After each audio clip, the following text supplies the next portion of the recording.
Friends, my name is Hemant and आज हम SSC CGL 2019 tyre 1 का 6 तारीख का सेकंड शिफ्ट का पेपर करेंगे। पहला क्वेश्चन है, आपको समीकरण को हल करना है। मल्टीप्लाई है, सिंपल सा मल्टीप्लाई आप कर सकते हैं, लेकिन यहाँ पे आप देंगे 7 या 21 होता है। लास्ट यूनिट डिजिट 1 है तो आपका आंसर कौन सा हो जाएगा? सेकेंड, क्योंकि सारी यूनिट डिजिट अलग अलग है। उसके बाद नेक्स्ट क्वेश्चन करते हैं। नेक्स्ट दिया गया एक वॉलेट में 10 और 50 मूल्य वर्ग के नोट हैं। नोटों की कुल संख्या जो है 12 है और 10 और 50 के नोटों की संख्या कितनी है? 1:2 अनुपात में है। वॉलेट में कुल कितने रुपए? तो अनुपात क्या है? 10 और 50 का 1:2 है, यानी कि टोटल 3 है और 3 की वैल्यू आपको कितनी दी है? 12। तो 1 की वैल्यू कितनी हो जाएगी? 4, यानी कि नोट कितने हो जाएंगे आपके? 4 और 4 एकम 4, 4 दूनी 8। ठीक है, 4:8 हो जाएंगे। तो 4 कितने हैं? 10 के नोट है तो मल्टीप्लाई कर लेंगे, और 8 कितने? 50 के नोट है। तो ये कितना हो जाएगा आपका? 40 और 8 पंचे 40। 400 और 400 प्लस 40 कितना हो जाएगा? 440, जो कि आपका फोर्थ ऑप्शन है। नेक्स्ट क्वेश्चन करेंगे। नेक्स्ट दिया गया x - 3y का होल क्यूब में x का गुणांक, तो इसे हम खोल लेंगे। ये क्या हो जाएगा आपका? x cube minus 27y cube. यहाँ पे क्या आएगा? माइनस 3a² यानी कि x² इंटू 3y आ जाएगा, और यहाँ पे कितना आएगा? प्लस 3x इंटू क्या आ जाएगा? b का स्क्वायर होता है तो यहाँ पर 9y² हो जाएगा। तो आपका देखेंगे x का गुणांक कितना आ गया, इसे आप मल्टीप्लाई करेंगे तो 27y² इंटू x आ जाएगा। ये वाला पार्ट x का गुणांक क्या है? 27y², जो कि आपका फोर्थ ऑप्शन है। नेक्स्ट क्वेश्चन करेंगे। नेक्स्ट क्वेश्चन दिया गया है, एक विनिर्माता गैस स्टोव दुकानदार को 10% लाभ पर बेचता है और बदले में वे गैस स्टोव ग्राहक को 15% लाभ पर बेचते हैं। यदि किसी ग्राहक को 75-90 में एक गैस स्टोव मिलता है तो उसकी उत्पादन लागत क्या है? ठीक है, तो मान लेते हैं जो विनिर्माता है, ये विनिर्माता मान लेते हैं। ठीक है, ये दुकानदारों को कितने में बेचता है? 10% लाभ में, यानी कि 100 मान लेते हैं तो कितना 10% कितना हो जाएगा? 110 हो जाएगा। उसके बाद क्या कह रहा है कि ये जो दुकानदार है ये गैस स्टोव ग्राहक को, यानी कि ग्राहक को कितने में बेचते हैं? 15% लाभ में। तो 110 का 15% लाभ कितना हो जाएगा? 10% 11 होगा, और 5% हो जाएगा आपका 5.5, तो ये आपका 16.5 हो जाएगा, यानी कि 126.5 में बेचेंगे। तो 126.5 में बेचेंगे आपका, और बेचा कितने में है ग्राहक को? 75-90 में, यानी कि 125.5 की वैल्यू 75-90 होगी। तो 1 की वैल्यू कितनी हो जाएगी? 75-90 अपॉन 126.5 होगा, और 126.5 को हम क्या लिख सकते हैं? 250, ये आपका हो जाएगा 52, 253/2 लिख सकते हैं। ठीक है, अपॉन में 126.5 आएगा तो 2 ऊपर चले जाएगा। ठीक है, 2 ऊपर चले जाएगा, और 253 से कितनी बार जाएगा? देखना, 3 बार। 30, 3 × 9 25 × 75, 30 बार जाएगा, और 1 यूनिट की वैल्यू कितनी आ गई? 30 दूनी 60 आ गई। 1 यूनिट की वैल्यू 60 आ गई, और हमें उसकी उत्पादन लागत निकालनी है। उत्पादन लागत कितनी थी? 100। 1 यूनिट की वैल्यू 60, तो 100 की कितनी हो जाएगी? 6000। ठीक है, जो कि आपका फोर्थ ऑप्शन है। नेक्स्ट क्वेश्चन है, एक चिकित्सा जांच के दौरान एक कक्षा में 40 छात्रों की ऊंचाई दर्ज की गई, निम्नलिखित में तालिका में दिखाया गया। तो कितने छात्रों की ऊंचाई 165 सेंटीमीटर या अधिक है? तो आप देखिए 165 सेंटीमीटर से कम कितने? 25 बच्चे, और 175 से कम 40 हैं। तो 40 - 25 जो होंगे वो 165 सेंटीमीटर, और उसके बीच में होंगे कितना हो जाएगा? 15, जो कि आपका फर्स्ट ऑप्शन है। नेक्स्ट क्वेश्चन करते हैं। नेक्स्ट क्वेश्चन दिया गया है, एक त्रिभुज में यदि 2 भुजाओं की लंबाई 5 सेंटीमीटर और 8 सेंटीमीटर है तो तीसरी भुजा की लंबाई कितनी हो सकती है? तो ये कैसे निकालेंगे? ठीक है, तो यानी कि जो तीसरी भुजा होगी उसका जो सम होगा, यानी कि इन दो भुजा 8 × 5 13, 13 से कम होगा, और इनके डिफरेंस से जो होगा ज़्यादा होगा, यानी कि 3 से आपका ज़्यादा होगा। तो आप देखेंगे ऑप्शन में 13 से कम और 3 से ज़्यादा कौन सा ऑप्शन है? एक ही ऑप्शन है 4। तो इसका आंसर कितना हो जाएगा आपका? 4 हो जाएगा, जो कि आपका सेकेंड ऑप्शन है। नेक्स्ट करते हैं। नेक्स्ट में हमें समीकरण को हल करना है। ठीक है, ये क्या हो जाएगा? 4/3 इंटू 6 ऊपर चले जाएगा, गुणा 2 - 1। तो ये आपका 3 दूनी 6, 4 दूनी 8 दूनी 16 - 1 कितना हो जाएगा? 15, जो कि आपका फर्स्ट ऑप्शन है। नेक्स्ट क्वेश्चन है, तो नेक्स्ट क्वेश्चन आपको दिया गया a + 1/a = 5 है, तो a³ + 1/a³ का मान निकालना है। तो ये आपको पता है a + 1/a = n होता है, तो a³ + 1/a³ कितना हो जाता है? n³ - 3n होता है। तो यही फॉर्मूला लगा देंगे, n³ करेंगे तो ये 5 का क्यूब कितना होगा?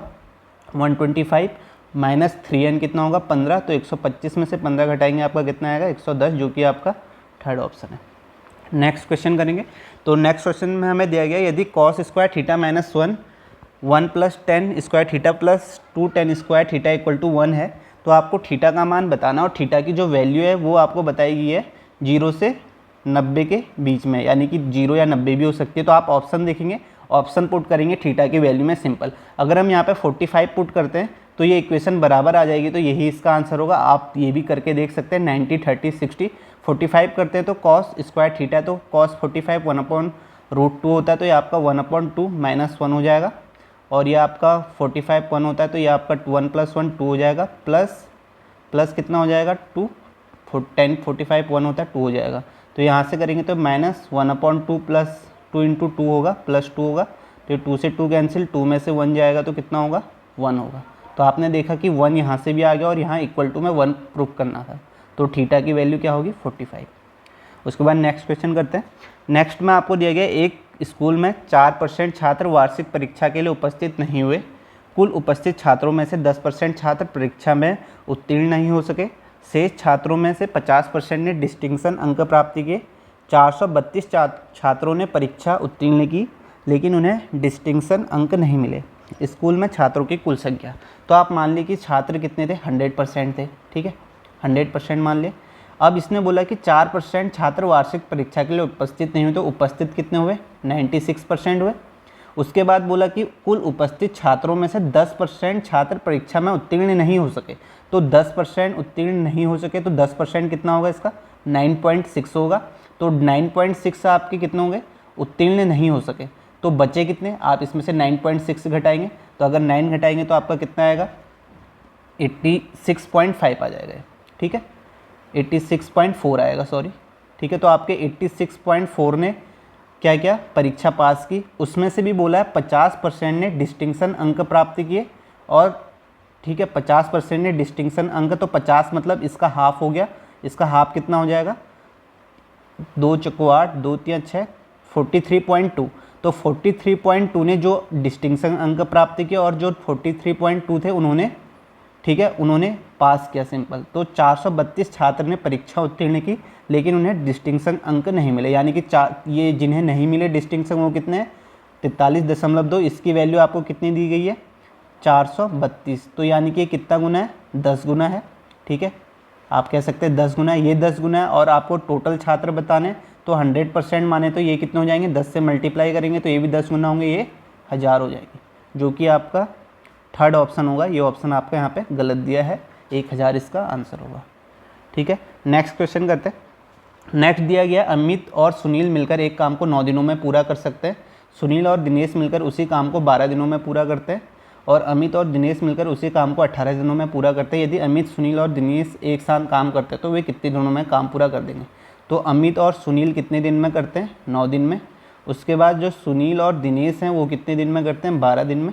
नेक्स्ट है अमित और दिनेश, ठीक है ये कितने दिन में करते हैं 18 दिन में। तो यहाँ पे आपका टोटल वर्क कितना आ जाएगा 36 आ जाएगा टोटल वर्क, ठीक है। तो ये अमित और इसकी इफिशियंसी कितनी आएगी 4 12 3 36 और 18 दूनी 36।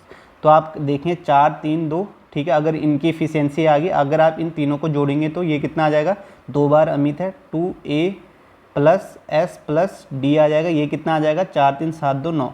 इनकी इफिशियंसी कितनी आ जाएगी a + s + d की कितनी आ जाएगी अमित और सुनील और दिनेश की इफिशियंसी आ जाएगी 9/2। तो ये तीनों एक साथ मिलकर करेंगे तो एक दिन में 9/2 करेंगे, और 36 यूनिट काम करना है 9/2 एक दिन में करते तो कितने दिन में पूरा करेंगे 9/2 2 ऊपर चले जाएगा 9 चक्को 36 4 दूनी 8 दिन में ये काम को पूरा करेंगे, जो कि आपका थर्ड ऑप्शन है। नेक्स्ट आपको दिया गया दी गई आकृति में ए बी इक्वल टू आपको कितना दिया गया है ए बी आपको 10 दिया गया है, और सी डी आपको दिया गया है 7, एच डी 4 दिया गया है, और आपको ए एस कितना दिया गया 5 दिया गया, और आपको वैल्यू निकालनी है बी सी की। तो आपको पता होगा ये फॉर्मूला, ठीक है ए बी + सी डी होगा, यानी कि 10 + 7 इक्वल टू क्या होता है ए डी और प्लस बी सी, और ए डी कितना है 5 4 9 प्लस बी सी, तो ये 17 - 9 इक्वल टू बी सी हो जाएगा। तो बी सी कितना आ जाएगा 17 में से 9 घटाएंगे तो 8, जो कि आपका फर्स्ट ऑप्शन है। नेक्स्ट क्वेश्चन है।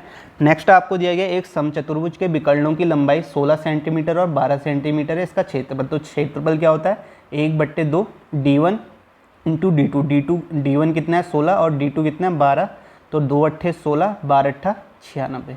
तो इसका आंसर कितना हो जाएगा 96, जो कि आपका फर्स्ट ऑप्शन है। नेक्स्ट क्या है, वह सबसे बड़ी संख्या कौन सी है जो संख्या 2 3 6 5 स्टार 4 में स्टार के स्थान पर आनी चाहिए ताकि प्राप्त संख्या 4 से विभाजित। तो आपको पता है 4 से विभाजिता का नियम क्या होता है, लास्ट के 2 डिजिट जो होनी चाहिए 4 से डिविजिबल होनी चाहिए। तो आप देखिए अगर 2 डिजिट यहाँ पे स्टार और सबसे बड़ी है, अगर यहाँ पे आप 9 रखते हैं तो 94 होता है, 94 आपका 4 से डिविजिबल नहीं होगा, ठीक है। तो 8 रखेंगे, 84 हो जाएगा, ये 4 से डिविजिबल हो जाएगा, 4 दूनी 8, 4 एकम 4, तो आपका आंसर क्या हो जाएगा 8, ठीक है। नेक्स्ट क्वेश्चन करते हैं।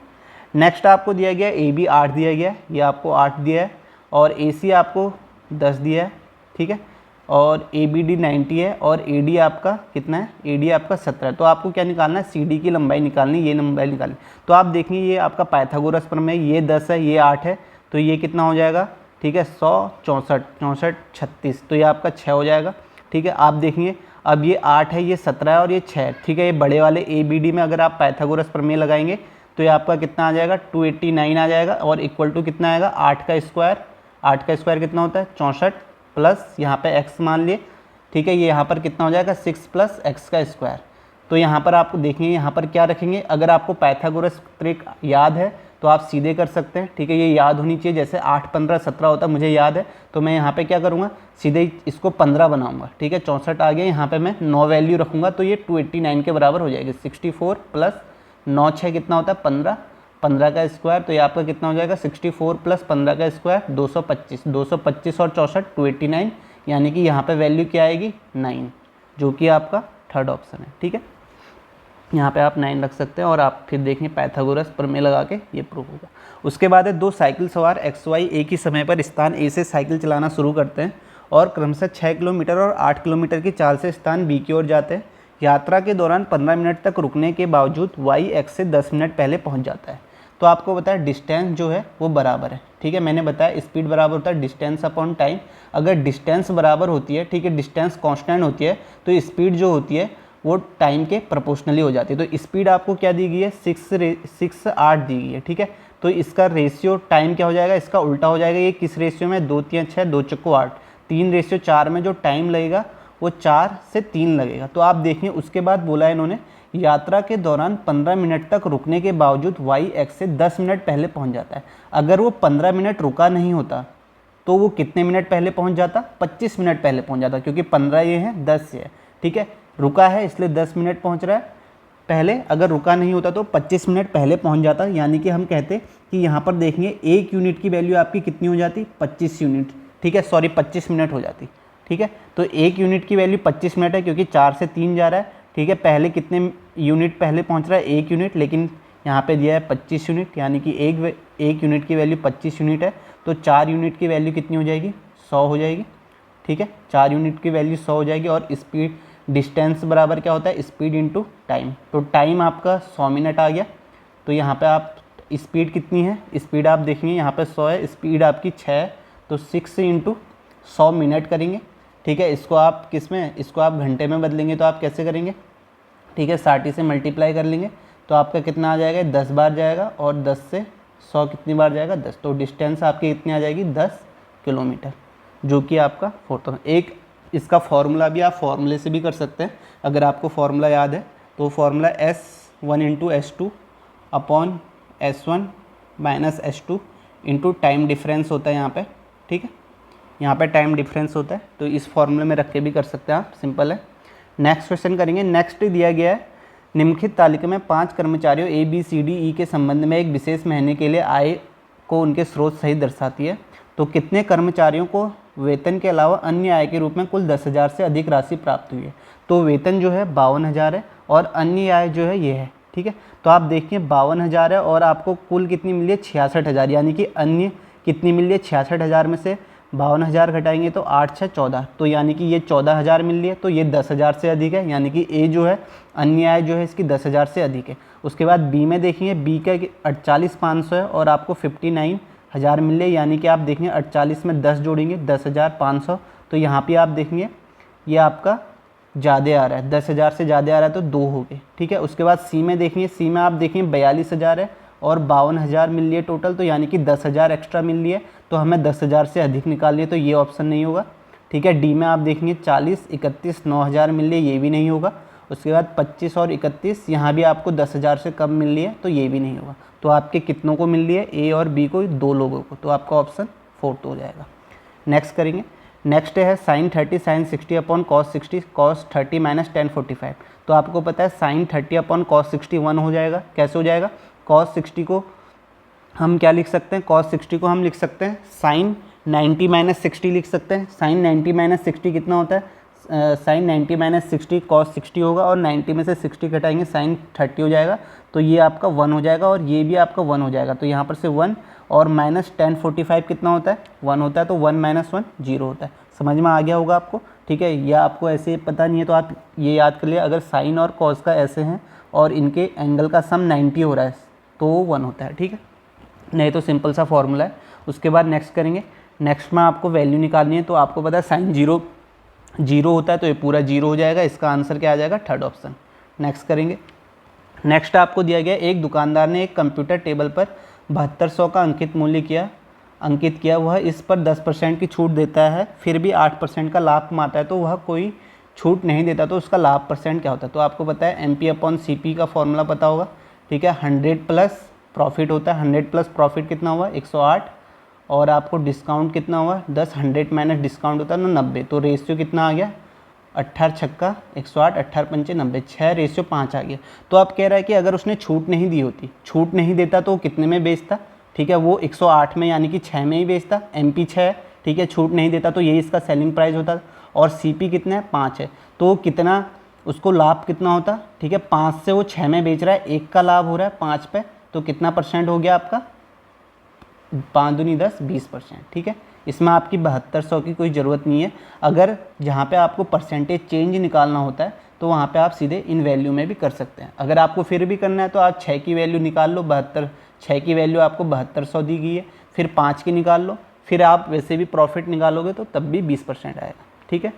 नेक्स्ट क्वेश्चन क्या है, कॉलेज में लड़कों की कुल संख्या का लड़कियों की कुल संख्या से अनुपात क्या है। तो आप देखेंगे बॉयज़ कितने हैं, बॉयज़ देखेंगे आपके 18, 47, 40, 40, 80, 80, 100, 117, 127, 8, 135, तो बॉयज़ जो हैं आपके 135 हैं।